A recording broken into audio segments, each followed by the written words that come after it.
Doon nga. Saan po ba yan? Sa kwarto nun eh. Diyan na lang kayo.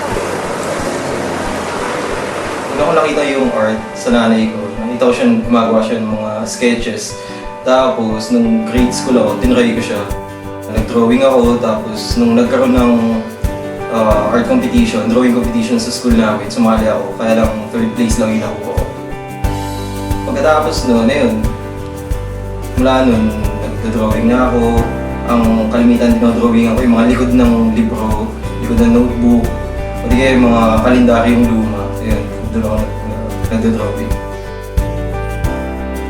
Ako si Lee Salvador, taga Cavite. Doon din ako lumaki sa Cavite.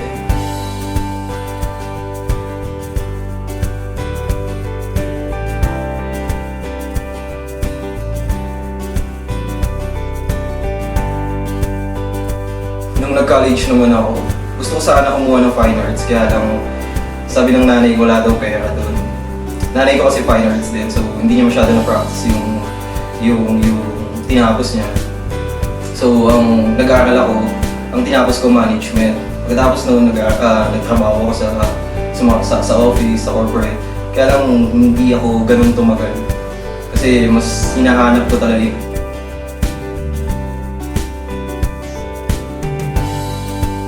Nung panahon na yun, na-consider yung sarili ko na doodle artist. Isa sa mga influence ko, si John Bergerman. And nagustuhan ko yung mga ginagawa niya. Hindi siya ganun kagaling.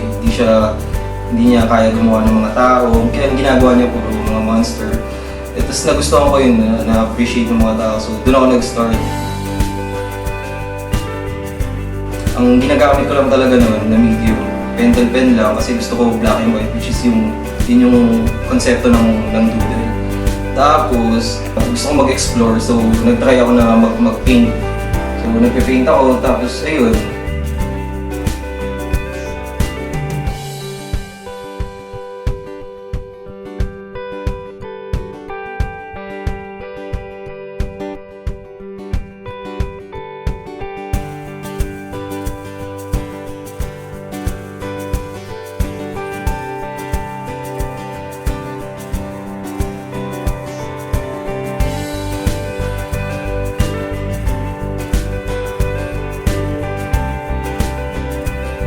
Yung pera, ano na siya, bonus na lang siya.